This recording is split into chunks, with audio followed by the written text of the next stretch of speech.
me chama sobre as águas, onde os meus pés podem falhar, e ali te encontro no mistério, em meio ao mar.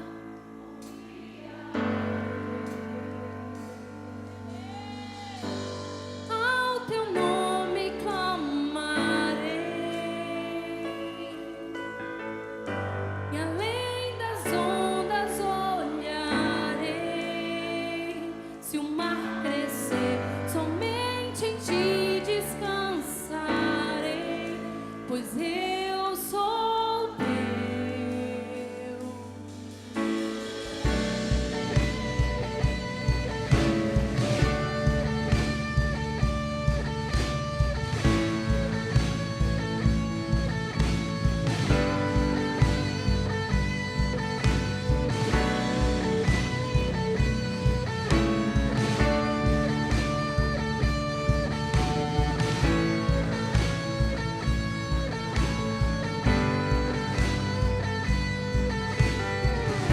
Tua graça cobre os meus temores, tua forte mão me guiará. Se estou cercado pelo medo, tu és fiel, nunca vais falhar. Ao teu nome clamarei, e além das ondas olharei. Se o mar crescer, somente em ti descansarei, pois eu sou teu e tu és meu.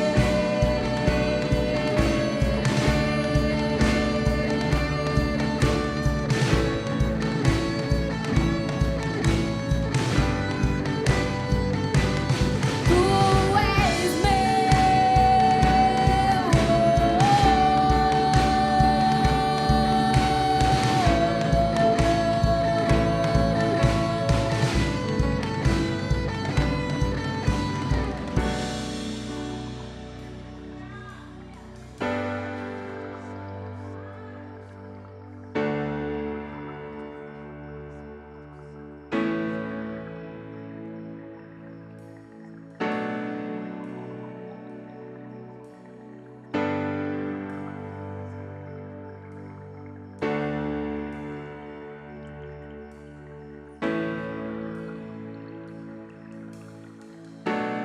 guia-me pra que em tudo em ti confie. Sobre as águas eu caminhe, por onde quer que chames. Leva-me mais fundo do que já estive, e minha fé será mais firme, Senhor, em tua presença. Guia-me pra que em tudo em ti confie. Sobre as águas eu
Mateus capítulo 6.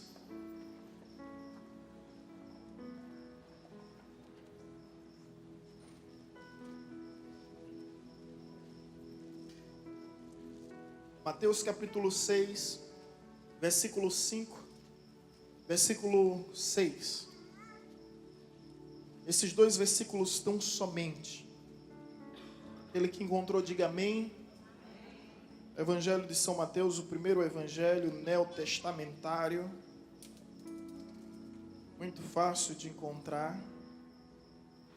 E assim está escrito no capítulo 6, versículo 5 e 6. E quando orardes, não sereis como os hipócritas, porque gostam de orar em pé, nas sinagogas e nos cantos das praças, para serem vistos dos homens. Em verdade vos digo que eles já receberam a recompensa. Tu, porém, quando orares, entra no teu quarto e, fechada a porta, orarás a teu Pai, que está em secreto, e teu Pai que vê em secreto te recompensará.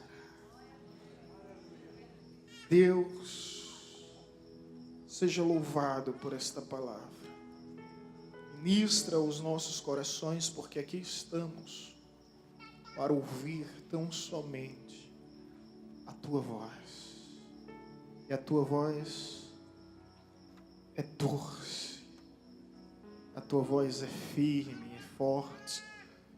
E nós queremos que essa voz reverbere nesse lugar, ecoando em nossos corações, para que todos venham reconhecer que verdadeiramente Deus bradou em nosso meio. Essa é a nossa oração em Cristo Jesus. Amém. Vamos nos assentar aplaudindo a palavra de Deus. Glória a Deus. Meus amados, ano passado eu tive um grande privilégio, uma imensa oportunidade de poder viajar com nosso irmão Alessandro. E na ocasião nós fomos para a Igreja Batista Lagoinha, em Minas. E foi uma experiência assim surpreendente. Nós tivemos com um casal de Kansas City, nos Estados Unidos, e trouxe um curso de intercessão lá na Lagoinha, Minas Gerais, e fomos muito abençoados. Eu aprendi coisas naquele lugar que o seminário não ensina, que a faculdade não ensina, que cursos não ensina. E desde aquela época eu fiquei ruminando essa palavra no meu coração, aguardando o momento oportuno, mediante a autorização do Pai Celestial, para partilhar desse tão grande aprendizado. E esses dias essa palavra tem ardido, sabe, em nosso coração. E vejo que chegou a hora e a ocasião propícia e o tempo hábil para partilharmos dessas verdades que o Senhor nos ensina. E eu me refiro aqui ao lugar secreto. O que Jesus nos ensina nesse texto é que existe um lugar secreto. É que todos nós precisamos desse lugar secreto. E isso você realmente não aprende em simpósio, em conferência, em congresso, não aprende em seminários, não aprende em faculdade. Essa é uma experiência que você tem que vivenciar. Você tem que exercê-la realmente na prática. O que Jesus nos ensina é que os religiosos fazem questão de orar em praças públicas e dessa forma chamar a atenção da multidão. E desse modo eles já recebem a recompensa, que são os elogios dos homens. Mas os verdadeiros adoradores, eles têm uma postura totalmente diferente.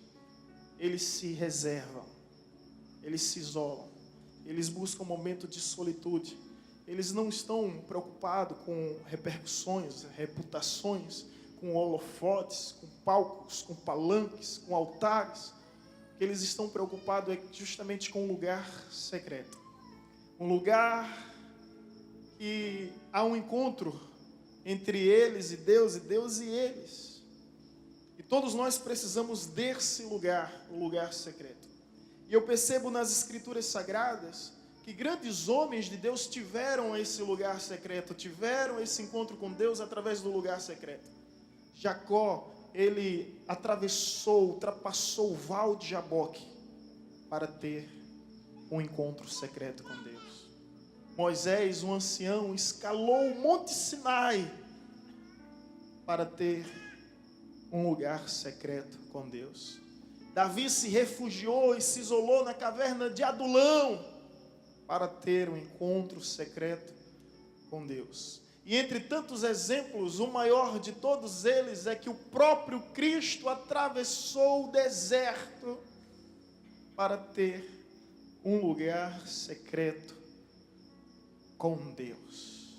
De fato, é extremamente imprescindível a realidade de um lugar secreto. E a nossa pergunta, e uma pergunta retórica que você não precisa responder, mas é: qual tem sido o seu lugar secreto? Se é que você tem um lugar secreto com Deus, como é que está a sua vida íntima de comunhão com Deus? Me recordo de uma senhora que disse bem assim: pastor, eu peço oração por minha vida, que a situação está tão feia que eu não consigo mais nem orar. Eu disse: o que foi, minha irmã? E ela disse: olha, a sensação que eu tenho é que a minha oração não passa do teto. Eu disse para ela: então procura um lugar que não tenha teto e comece a orar. Comece a ter o seu momento com Deus, o seu momento pessoal, o seu momento particular, porque disso depende a nossa vida, gente. Você já parou para perceber que Jesus fez milagres, sinais, prodígios, cujos olhos nunca até então tinham visto? E anunciou maravilhas, cujos ouvidos até então nunca tinham ouvido? E os discípulos ficavam maravilhados, encantados, e ele era seguido por multidões que se aglomeravam e se comprimiam para estar com ele. E Jesus transformava a água em vinho, multiplicava pães e peixe, andava sobre as águas, repreendia os ventos, as tempestades, ressuscitava os mortos, expulsava os demônios, curava os enfermos. E tantos milagres, mas os discípulos nunca pediram para que Jesus ensinasse um desses milagres a eles. Nunca pediram: Senhor, ensina-nos a pregar. Senhor, nos ensina a fazer milagres. Nos ensina a curar, a libertar. Mas eles ficam tão impressionados com a vida de Cristo, a vida íntima de comunhão com os céus, que eles dizem: Senhor, ensina-nos a orar. Justamente nesse mesmo capítulo. Porque eles reconheciam que tudo que Jesus fazia era em resultado de sua vida íntima, de sua vida com Deus. Seu momento pessoal, particular com Deus, através do lugar secreto. E eu estou muito convencido de que nós precisamos do lugar secreto. E através do congresso do infantil que houve nessa igreja, eu fiquei comovido ao ver os meus filhos receberem um tapetinho. Os dois colocaram os tapetinhos, sabe, na cabeceira da cama, ali, logo na beira da cama, dobrar os joelhos e estarem ali com Deus no lugar secreto. Deus seja louvado pela vida da irmã Neia, de Vivi, que são as líderes desse ministério. E estão ensinando às nossas crianças que elas precisam de um lugar secreto. A pergunta que eu te faço, irmão, é: qual é o seu lugar secreto? Eu aprendo aqui, nessa passagem, que Jesus nos ensina que o lugar secreto, ele tem algumas suas particularidades, peculiaridades. O lugar secreto, em primeiro lugar, é um lugar reservado. Esse quarto é um lugar reservado. É um lugar em que você se reserva. É um lugar que você escolhe para se reservar, e nesse lugar você reserva os seus bens. Onde é que você esconde as coisas na sua casa? Já parou para pensar? Geralmente é no quarto. Onde é que as mulheres guardam as suas joias? Onde é? No quarto. Onde é que os homens guardam os seus cofres com os seus dólares? No quarto. E no quarto nós temos essa tendência de guardar aquilo que é mais precioso, que é mais importante, que é mais especial para a gente. Esse lugar reservado é um lugar de segredos. Quando os pais precisam de uma DR, né? Eles fazem o quê? Eles fecham a porta do quarto, tranca. E ali começa a discussão. Porque é um lugar reservado, onde ele se reserva. Eu acho interessante como Jesus usa o quarto. E assim ele vai demonstrando o quanto ele deseja estar presente nos nossos momentos reservados. Como ele deseja estar presente nos momentos que nós nos reservamos. Como Deus deseja estar presente em todos os momentos da nossa vida, principalmente quando nós nos recolhemos. Então que o seu quarto venha ser o seu santuário. Que nesse quarto você venha ter os seus melhores encontros com Deus. Um dia estávamos num culto, um culto tão abençoado, estávamos chorando e assim maravilhados com a presença do Senhor, e um jovem chegou para mim e disse: pastor, é muito gostoso esses momentos aqui na igreja. Eu disse: oh, irmão, você não sabe o que acontece no meu quarto. Ele quis, resumir todo o mover de Deus a um encontro público ou a um espaço que é a igreja em si, o templo em si. E eu disse a ele: você não sabe o que acontece no meu quarto. Porque na realidade os nossos melhores momentos têm que ser no nosso quarto. Momentos de intimidade com Deus tem que ser no nosso quarto, lugar reservado. E às vezes está você e Deus e você sem interferências, sem interrupções. Então, procure ter esse lugar reservado com Deus. Deixe o Espírito Santo te conscientizar dessa verdade e que você venha ser admoestado a escolher um cantinho no seu quarto e vai dizer: aqui vai ser o meu lugar. E a sensação que você vai ter é que aquele cantinho vai estar sempre lhe chamando. Você vai andando, o cantinho vai dizer: vem, vem. Vai estar sempre te chamando. Eu conheço pastores que estavam em depressões, em tensões ministeriais, porque foi considerado, através de estatística, que o pastorado é a 4ª profissão, se bem que eu não considero como uma profissão, mas uma vocação. Mas assim disse a estatística, 4ª profissão de maior tensão que há. Porque um psicólogo tem psicólogos para fazer suas terapias e suas análises. E eles são instruídos a não se envolver com ninguém, a não se relacionar com ninguém, mas o pastor é diferente. Eu costumo dizer que o pastor é um homem como qualquer outro homem, mas o pastor não é um homem qualquer. O pastor é capaz de viver, dramas, um misto de emoção, um turbilhão de sensações em questões de segundos. Termina um culto aqui, sabe o que é que acontece? Chega um irmão e diz bem assim: pastor, fui promovido. Aí você abraça aquele irmão. Mas vem outro e diz: pastor, fui demitido. Aí você chora com aquele irmão.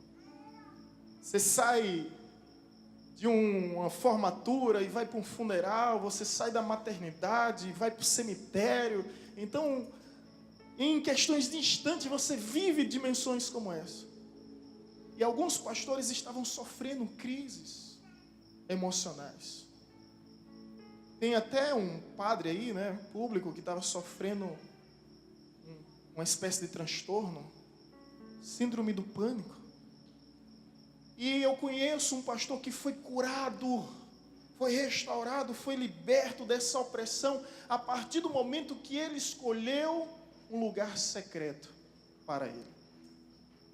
Sabe qual foi uma das maiores dificuldades do meu ministério? Foi aprender a dizer não. E hoje eu digo claramente: meu irmão, me perdoe, eu não posso, eu não consigo. Porque eu tenho que reconhecer o que é prioridade na minha vida, e prioridade é meu tempo com Deus. E esse tempo com Deus não pode ser violado por nada, nem por ninguém.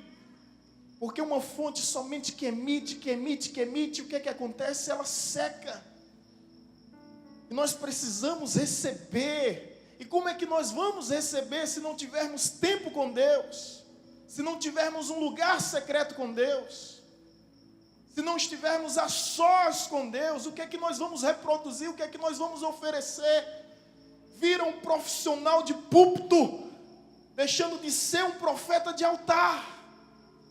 Então, o mais importante é a nossa vida de comunhão com Deus. E hoje eu aprendi a dizer não, até mesmo porque a palavra que Deus mais expressa é o não. Eu já disse isso aqui em algumas ocasiões. As primeiras palavras que os meus filhos aprenderam foi não. Não sei se foi com vocês assim também, com os filhos. Mas as primeiras palavrinhas, não, Gabriel e Sara, era não, não, não. Só tinha no vocabulário deles não. Sabe por que as palavras que eles mais reproduzem? Porque as palavras que eles mais ouvem. Eu comecei a perceber o valor de um não e o cuidado que há por trás de um não, os valores preservados por intermédio de um não, de modo que os mandamentos que Deus deu ao seu povo começam todos como não. Não matarás, não roubarás, não cobiçarás. Começa não, não, não, não. Então você precisa aprender a dizer não. Não aos homens para dizer sim para Deus. Então você vai ser convidado em alguns lugares, para alguns momentos, e você vai precisar reconhecer que você precisa desse tempo com Deus. Esse tempo é prioridade, porque está escrito: buscai, pois, em primeiro lugar o reino de Deus, a sua justiça, e as demais coisas serão acrescentadas. Então tenha esse momento reservado lá, reservado com Deus. Uma outra verdade que nós aprendemos sobre o quarto como lugar secreto é que o quarto é um lugar de intimidade. É um lugar íntimo. É tão íntimo que é lá que você fica à vontade, né? É lá que você troca de roupa, que você fica despido, e alguns gostam de dormir como Adão e Eva antes do pecado. Não tem problema. Você está no seu quarto. Fique à vontade. Mas é um lugar tão íntimo, onde você passa um terço do dia, no mínimo. A recomendação é que se durma 8 horas. Mas você passa muito mais tempo do que isso. E ali é um lugar de extrema intimidade. Quer ver uma coisa? Quando você recebe visita na sua casa, para onde é que você leva a visita? Você convida ela para a sala. Você pode convidar para a garagem. Você pode convidar a visita para a varanda, para o quintal. Se for o pastor, você pode levar para a cozinha. Tem problema. Agora você leva para o seu quarto. Só pessoas muito, mas muito íntimas é que você leva para o quarto. E o que Deus está falando aqui é que esse lugar secreto é um lugar de intimidade. Aonde é que Deus deseja estar na sua casa? Na sua varanda? No seu quintal, no terraço, no muro? Na sala de espera, na sala de estar? Onde é que Deus deseja estar na sua casa? Na cozinha? Não, Ele deseja estar no seu quarto, no seu momento de intimidade, no seu momento particular. Deus deseja estar presente. Amém? Quantos estão entendendo isso? A importância de um lugar secreto é chamar Deus para fazer parte da sua vida. É chamar Deus para ser de fato a sua vida. Então, além de um lugar reservado, além de um lugar de intimidade, também é um lugar de privacidade. Isso, porque o texto vai nos dizer: entra no teu quarto e fecha a porta. A nossa auxiliadora, a menina que nos dá uma assistência, a quem louvo muito a Deus pela vida dela, que tem nos ajudado muito, tanto a mim e a Vanessa, ela já nos conhece, não precisa falar. Quando ela chega perto do quarto e a porta está fechada, ela nem chega perto. Quando a porta está aberta, ela pode entrar, pode sair a qualquer hora. Mas quando a porta está fechada, ela não chega nem perto, ela respeita esse momento de privacidade. Ela sabe que não pode haver interrupções nessa hora. Deus, quando fala sobre o quarto como um lugar secreto, Ele fala sobre essa privacidade. É preciso fechar a porta. Não é deixar a porta aberta, é fechar a porta. Isso, fechar a porta, significa que você está se desligando do mundo externo e se conectando com o mundo interno. Se conectando completamente com o mundo interno. E o mundo externo não vai surtir interrupções. Nada nem ninguém pode lhe atrapalhar. Amém, amados? E lá nesse momento de privacidade, até os casais têm os seus momentos a sós. Tem os seus momentos mágicos a sós, né? Porque é bom e não é pecado. Né? Eu digo bem assim, olha, o sexo não é pecado. É tanto que o sexo foi feito antes do pecado. Já existia. Deus olhou para Adão e Eva e disse, crescer e multiplicar. E como é que vocês acham que ele ia crescer e multiplicar? Através da telepatia? Não há como. Não há como. Então, o sexo foi abençoado por Deus. O que é pecado são as sexualidades ilícitas, profanas e morais. Mas o quarto, para os casais, sabe que é o momento da sua privacidade. Aí coloca os meninos para dormir na casa dos avós, né? Na casa dos tios, e você vai ter aqueles momentos sós. Mas até nesse momento, irmãos, Deus se faz presente, porque o leito é sem mácula e digno de honra é o matrimônio.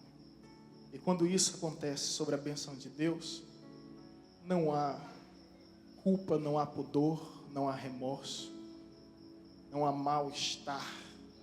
Você está debaixo da bênção de Deus. Amém? Olha, gente, isso é tão forte que a Bíblia tem um livro chamado Cantares de Salomão, Cântico dos Cânticos. É um livro sagrado? É um livro romântico? É um livro poético? Mas é um livro também erótico. Eu estou falando do Eros, o amor. Eros no grego é o amor entre o homem e a mulher. E aquele livro foi o livro que eu e minha esposa escolhemos para ler na lua de mel. E nós ficamos escandalizados com a linguagem de Salomão. Meu Deus do céu, tá lá, tuas coxas, ó amada minha. Aí ele, rapaz, eu vou parar por aqui. Tem menores de idade aqui. É um livro, eu disse, meu Deus do céu. Já estava ficando com vergonha de Vanessa com vergonha de mim. E o livro é forte, gente. Ouse ler Cantares. Mas é um livro que está no cânon. Está entre os 66 livros sagrados, porque essa privacidade do casal é sagrada. Quando está debaixo do matrimônio, é sagrada. E Deus comparece e faz parte disso. Quando está debaixo de uma aliança conjugal, uma aliança matrimonial. Então, o quarto é um lugar de privacidade. Deus também faz parte da nossa privacidade. Quantos estão entendendo? Como é profundo esse negócio, né, gente? A gente tende a ignorar a partir de uma leitura superficial. Entra no teu quarto, fecha a porta e ora. O nosso irmão Marquinhos Gomes esteve esse ano aqui. Foi esse ano, né? E uma canção deles é justamente falando sobre essa revelação. Como era a canção? Fecha a porta do teu quarto e ora, né? Fecha a porta do teu quarto e ora. Porque é um lugar reservado, é um lugar íntimo, é um lugar de privacidade. E por fim, o que há mais nesse lugar? É um lugar de repouso. Você chega exausto, cansado, com aquela exaustão, aquela fadiga consumindo, exaurindo o seu ser. Para onde é que você vai, gente? Qual a primeira coisa que você quer ver? É o seu quarto. É o seu momento de repouso, de renovar, se revigorar. E é um poder rejuvenescedor que o quarto tem sobre a nossa vida. E esse momento de repouso você está lá, repousando, descansando. E Deus também quer fazer parte desse repouso. Às vezes a gente quer no quarto, desliga o celular, desliga os aparelhos eletrônicos, desliga tudo, desconectando, e tudo que a gente precisa é de um repouso. Mas o repouso melhor é aquele que nós encontramos em Deus e com Deus. Porque Ele faz forte ao cansado, multiplica a força daquele que não tem nenhum vigor, de modo que os jovens se cansam e se fatigam, e os moços de exausto cai, mas os que esperam no Senhor renovarão as suas forças, subirão como asas de águias, correrão e não se cansarão, caminharão e não se fatigarão. Deus renova as tuas forças, a tua fé, a tua esperança. Deus renova, Deus renova, Deus renova. Não importa o quão cansado, exausto você esteja, a presença de Deus sempre renova. E nesse momento de repouso, não se esqueça de estar com Deus, de reservar esse momento com Deus. E não ter tempo com Deus é viver perdendo tempo. Permita-me repetir, não ter tempo com Deus é viver perdendo tempo.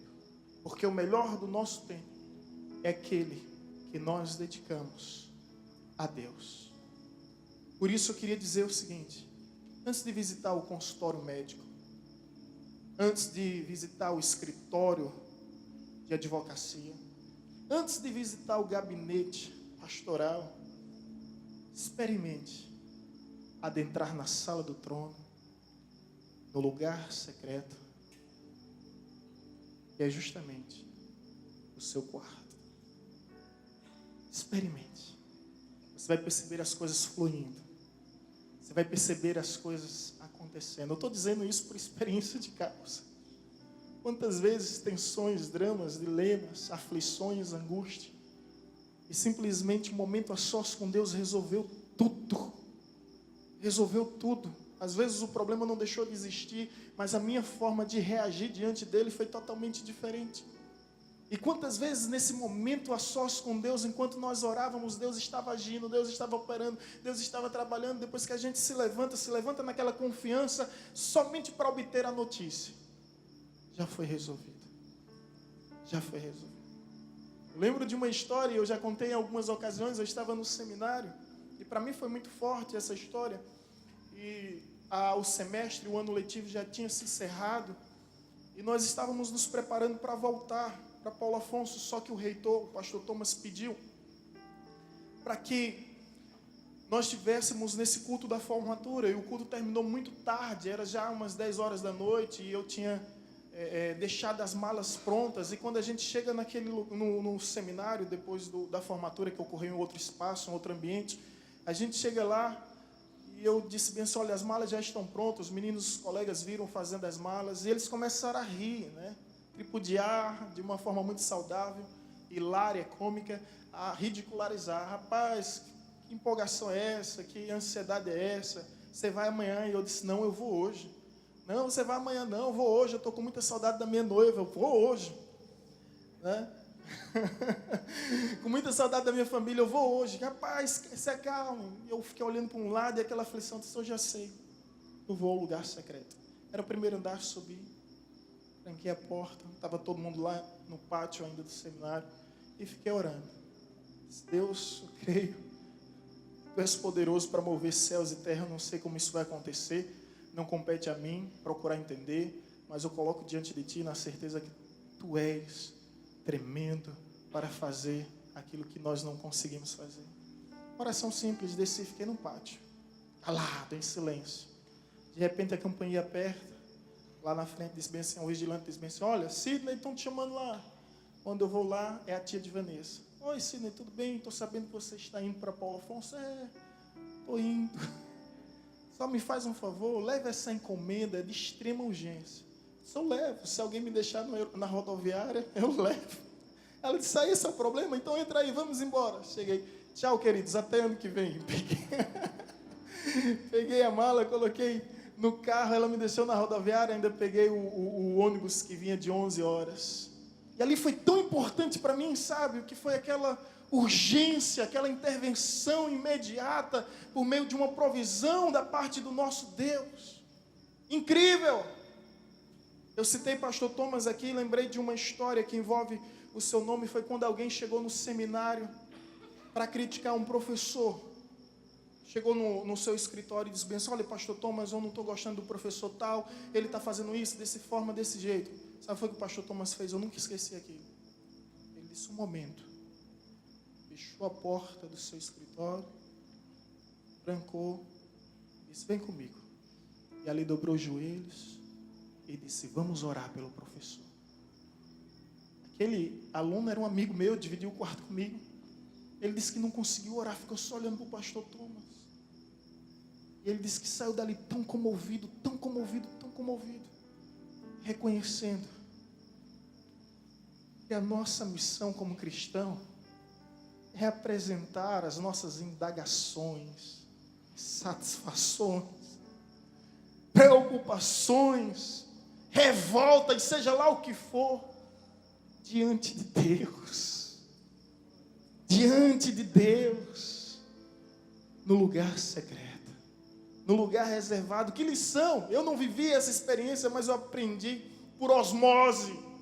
Quando ele me disse isso, eu já sei como é que eu vou instruir as ovelhas quando chegarem até mim. Fecharam a porta e vamos orar. Porque se a oração não resolver, meu irmão, nada mais poderá resolver. Eu ainda creio no poder da oração. Eu ainda creio no Deus que ouve o clamor do seu povo. Eu ainda creio que Deus move céus e terra para atender a súplica de um justo. E a súplica de um justo pode muito em seus efeitos. Eu ainda creio. Aleluia! Glória a Deus. Por fim, além de um lugar reservado, de um lugar de intimidade, de um lugar de privacidade, de um lugar de repouso, eu quero concluir dizendo algumas coisas que me impressionam nesse texto. Olha o que o texto vai nos dizer. Mas tu, quando orares, entra no teu quarto e fechando a porta, ora ao teu pai que está em secreto. O teu pai que não é ouve? Não seria ouve, né? Por que ver? O teu pai que te vê em secreto.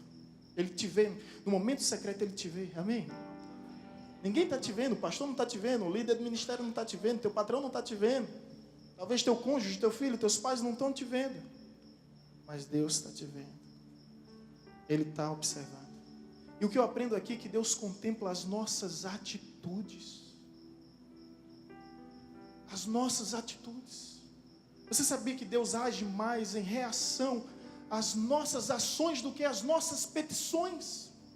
Lembra de Moisés quando começou a clamar ao Senhor? Deus interrompe a oração de Moisés e pede para ele agir. Então o que impressiona aqui a Deus não são as palavras, não são os discursos, mas é a atitude. Ah, pastor, eu não sei orar. Surpresa, irmão. Olha para mim, eu também não sei. Quantas vezes eu me ajoelhei sem conseguir pronunciar uma palavra. Mas eu sei que de alguma forma Deus conseguiu interpretar os meus sentimentos, os meus pensamentos em lágrimas, em gemidos, em sussurro, em dor. E não é isso que a Bíblia nos diz? Que não sabemos orar como convém. Mas o Espírito Santo, com gemidos inexprimíveis, intercede por nós. Ele intercede, você não está sozinho no momento da oração. No momento em que você fechar a porta do seu quarto e estiver no lugar secreto com Deus, você não está sozinho. O Espírito Santo está contigo, ele vai te auxiliar. Ele é o grande intérprete, ele é o tradutor. Aquilo que você não consegue pronunciar, aquilo que você não consegue expressar, ele há de levar a Deus. Aleluia! Então Deus contempla as nossas atitudes, não é o que Ele ouve, é o que Ele vê. Olha que interessante. E o teu Pai que vê em secreto. O que é que Ele está vendo aí? A atitude, a postura. O que é que Ele está vendo aí? Iniciativa. Agora continua o texto, em secreto te recompensará. Sabe o que é que eu aprendo também? Deus contempla a atitude e Deus recompensa a atitude. Olha para o teu irmão aí e diz: tem atitude? Tem atitude? Amém? O que Deus quer ver é a atitude. O que Deus vai recompensar é a nossa atitude. Não se trata do quanto você fala. Não se trata do quanto você fala. Deus não vai ser influenciado pela sua eloquência, pela sua oratória. Isso não impressiona Deus.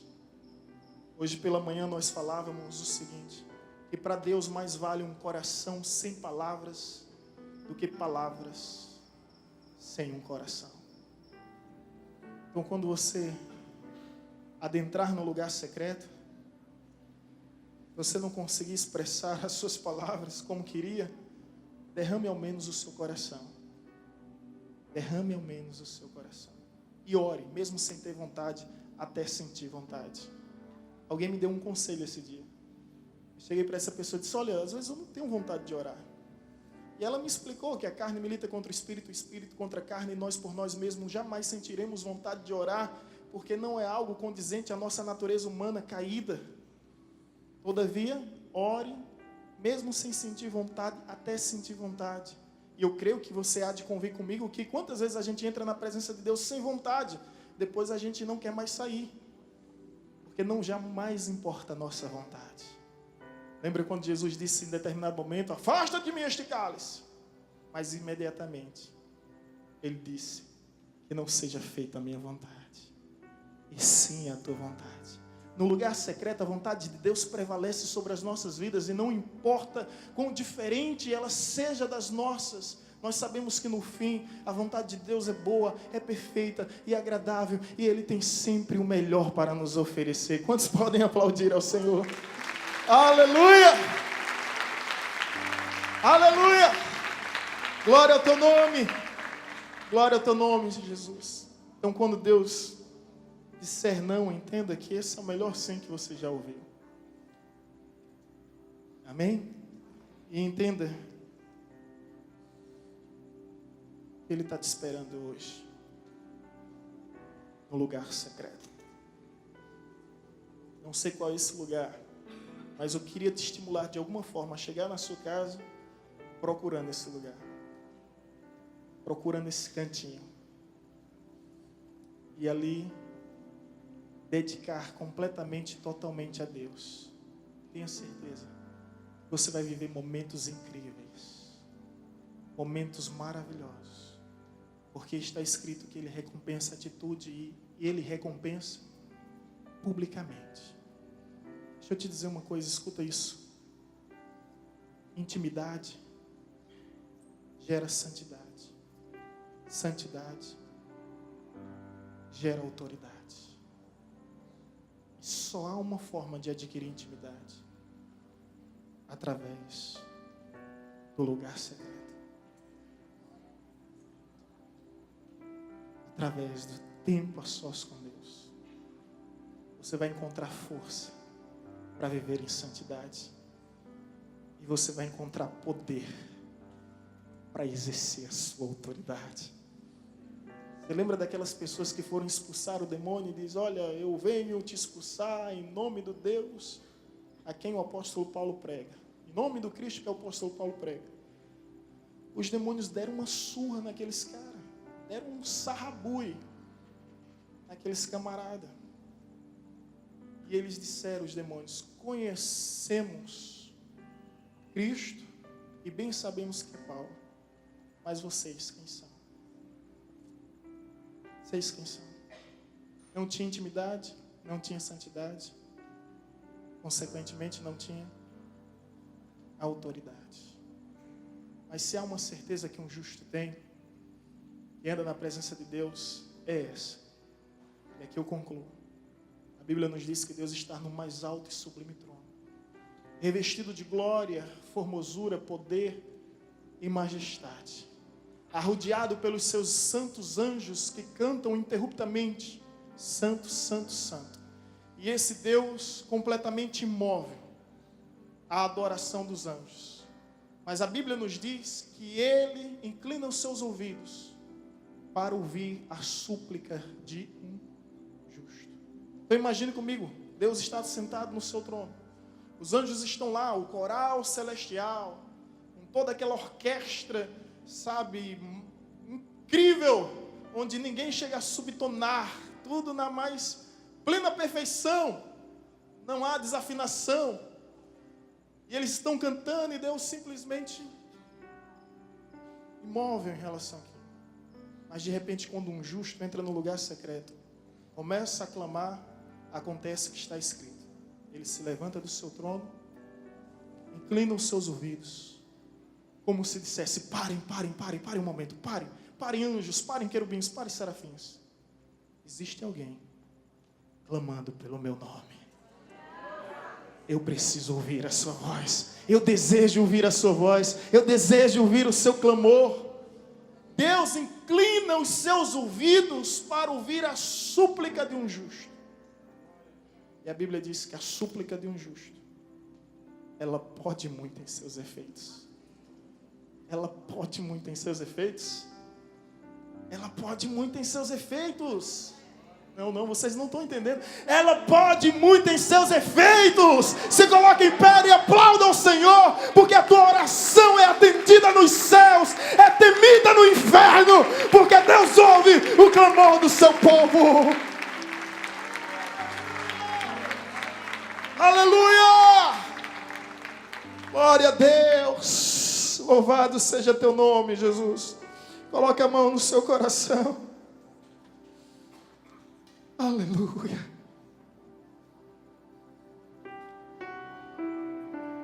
Glória a Deus. A tua oração é atendida nos céus, querido. A tua oração é temida nos infernos. Há poder na oração. Os céus se movem, a terra se move diante do clamor de um filho do Senhor.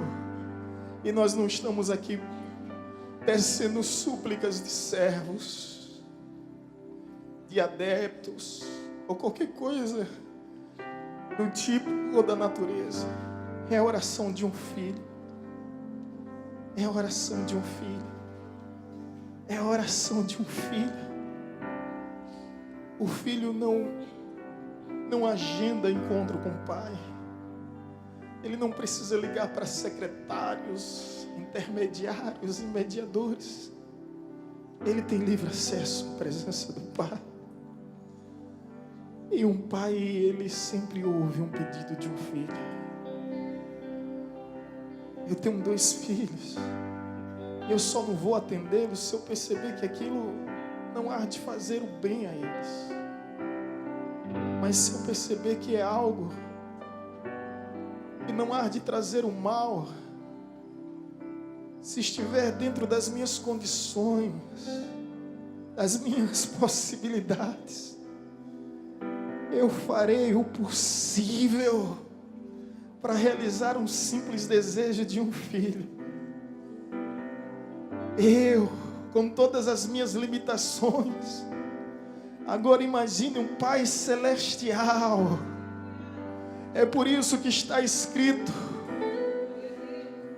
aquele que não poupou o seu próprio filho, antes por todos nos entregou, não nos dará graciosamente com ele todas as coisas? Não nos dará graciosamente com ele todas as coisas? Em Ti, Jesus, nós temos tudo. Em Ti, Jesus, nós temos todas as coisas. Somos coerdeiros das bênçãos nas regiões celestiais. Oh, aleluia. Glória ao Teu nome, Jesus. Adore a Ele, adore a Ele, adore a Ele, adore a Ele, adore a Ele.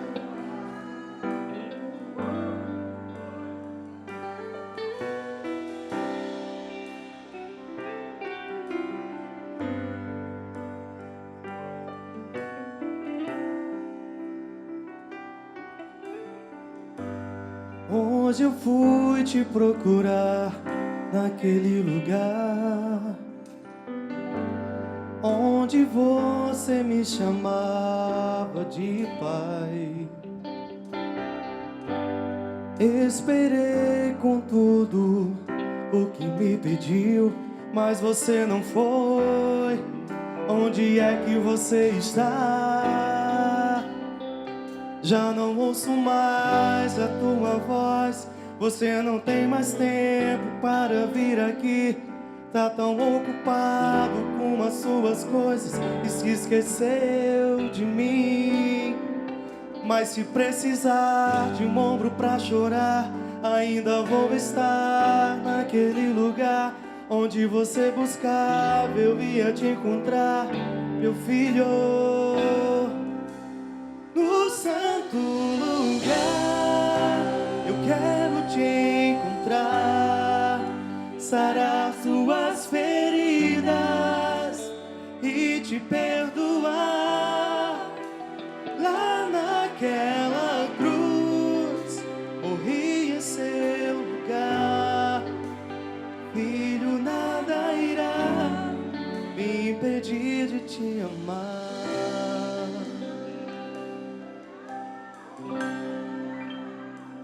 Já não ouço mais a tua voz. Você não tem mais tempo para vir aqui. Tá tão ocupado com as suas coisas e se esqueceu de mim. Mas se precisar de um ombro pra chorar, ainda vou estar naquele lugar onde você buscava, eu ia te encontrar, meu filho, meu filho. No santo lugar, eu quero te encontrar, sarar suas feridas e te perdoar. Lá naquela cruz, morri em seu lugar. Filho, nada irá me impedir de te amar.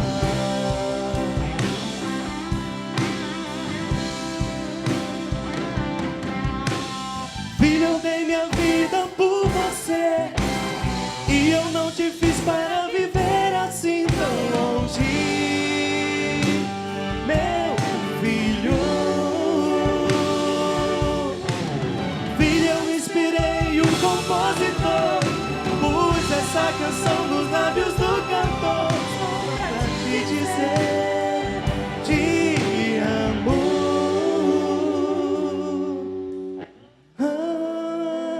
Amo você.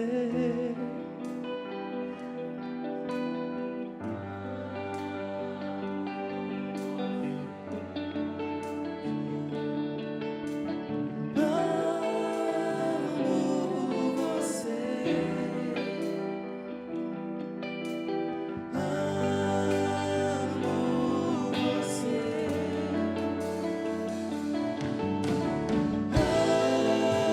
Amo você.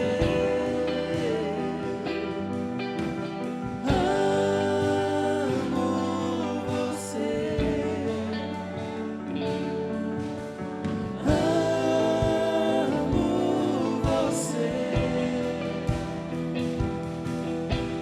Amo você.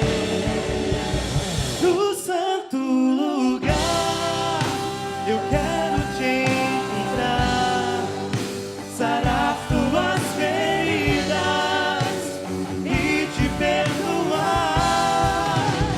Lá naquela cruz, morri em seu lugar. Filho, nada irá me impedir de te amar. Glória a Deus.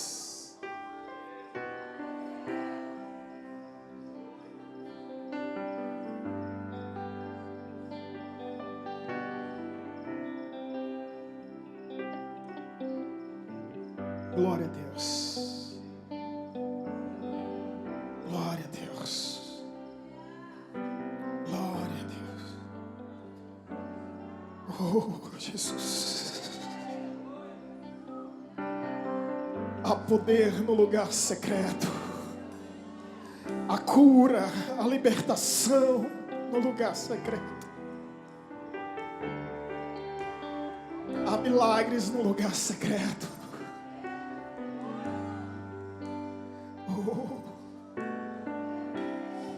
livramentos no lugar secreto. Oh, aleluia. Glorifique o nome do Senhor mais uma vez.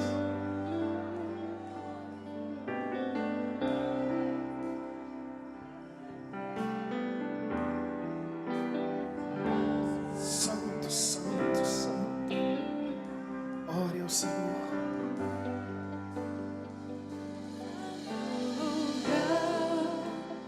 Quero te encontrar, sarar suas feridas e te perdoar. Lá naquela cruz, morri em seu lugar. Filho, nada irá me impedir de te amar. No santo lugar, eu quero te encontrar, sarar tuas feridas e te perdoar. Lá naquela cruz, morri em teu lugar. Filho, nada irá me impedir de te amar. Glória a Deus, vamos aplaudir ao Senhor.